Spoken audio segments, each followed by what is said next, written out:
I'm the second generation of the family business. So my father founded the company APCO Technologies 25 years ago. And about 8-9 years ago, I joined just because, obviously there's a part of emotion to it, keeping the business in the family. But also we truly believe that it's part of a certain strategy to be a family business and to have the shareholders really involved in the operational side. So it was always a plan of yours to be part? No, not at all. I'm a lawyer originally. I did my bar exam in Geneva, worked in a head office, family office there. And the persons who were the most surprised were my closest friend when I said I would finally join the family business. But at some point I realized that it's something that would land on my shoulder one day or another. So I might as well join and give it a try. And I'm still there after 9 years and enjoying it very much. And that fact that it's a family business gives you an edge? Does it? Yes, I think having the shareholders really involved in the operational side, it avoids your management spending 30% of its time doing reporting, explaining. You can have a risk-taking approach. We truly believe that it allows us to be, there are time and cost saving associated to this structure, and it allows us to be more lean in a way. And the fact that our clients are much larger than us, we are more flexible, more reactive, and we can probably go in places where for them it's more difficult to go. Is that part of your strategy always to have bigger clients? Not necessarily. That's also the thing of a family business. Growth is not an objective per se. It's a consequence, not what initiates the whole thing. So we grow according to the projects that we have. And also, it means that you can also heavily reinvest the profits in the company. You can have a vision on the long term because you're not constrained to the short-term return on investment for your shareholders or outside investors. Given the Swiss economic situation right now, everyone's talking about buoyancy, everyone's very optimistic for SMEs. Would you agree? Yes, I think so. We have very good conditions for innovation in Switzerland. However, I think we should continue to be open to the world and open to Europe in particular. Our relation with the European Union is important for our SME conditions. For example, in space, we do projects within the frame of the European Space Agency. Switzerland is a founding member of the European Space Agency. It co-presided the agency with the Luxembourg 2 years ago, and for us it allows us to take part to large projects and to work with companies such as Airbus, Thales, and we grow thanks to that. There's innovation in Switzerland, but we can't do innovation alone, I think. Is that then the biggest challenge facing you, that kind of interaction with the rest of the world? I think so. And we are very integrated within the EU, although it's in the frame of bilateral agreements, but we should really keep the conditions to remain open to Europe and to the world. That's really key. And as part of that, the Projet Fiscal 17 is really something that is needed because of the relation with the EU and the OCDE. But also, I think that this fiscal project will, give a positive element for the competition of the SME. By bringing down taxes a little bit, it would also enhance the competitivity, not only of the multinationals, but also of the SMEs of our countries. As a company, your main client, all your clients are outside of Switzerland. Why do you continue to do business here? I think we've been established in Switzerland for 25 years, so there's obviously an element of continuity to that, but we have good frame conditions. We are in a high added value technological sector, so the fact of having people and finding people with the right education is important, and it's something that we have in Switzerland. How do you continue to innovate? That's a good question. Because we're a project-based company, we tend to say that every new project, because we do one of a kind, has a part of innovation. But now more and more, we're trying to invest on project on the side. The space sector is living a revolution. We talk a lot about new space, and it's a bit continuity, but also a bit of disruption. So I think with innovation, when you're an established SME, you have to do a little bit of both, and also create opportunities and frames to invest in innovation, because I think if you're doing well today, you have good perspectives for tomorrow, you already have to prepare after tomorrow, because we're living a world where changes are so fast that you need to invest to prepare the innovation of after tomorrow. How far in advance then do you work? How far in advance?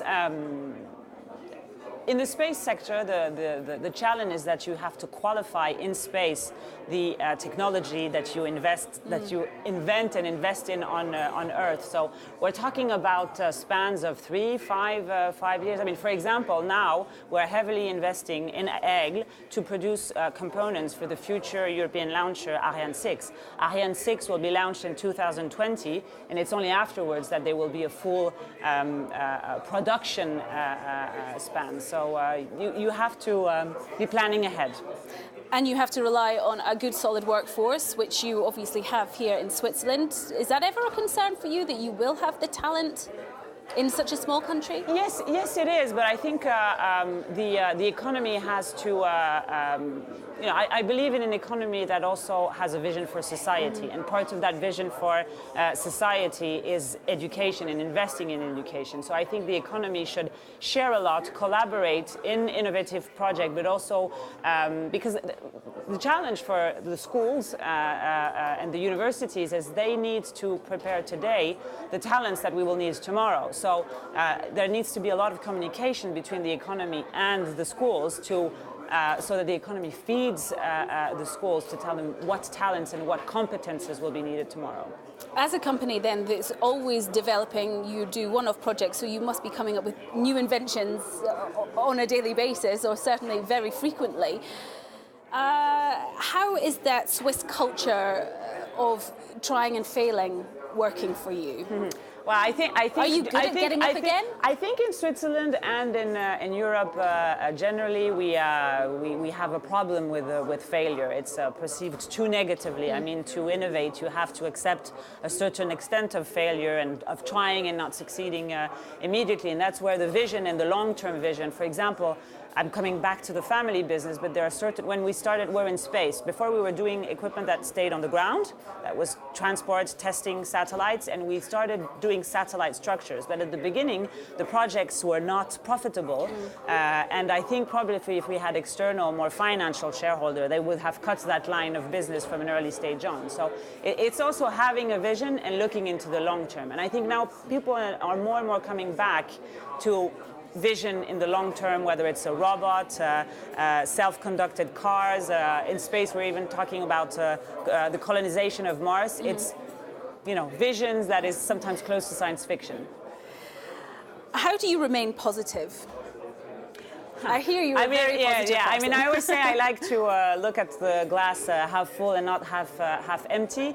I think it has to do with the self-confidence that you build a little bit with the years. I talk a lot about getting out of your comfort zone, because comfort zone is a dangerous place where you die, and then you build up that confidence. But I think if you want people to work with you on projects that are challenging, you have to have that positive attitude, because there are so many reasons why you think you can fail or you cannot do that, that you have to convince yourself it's possible, because that's the only way. I hesitate to ask you this question. Is gender relevant?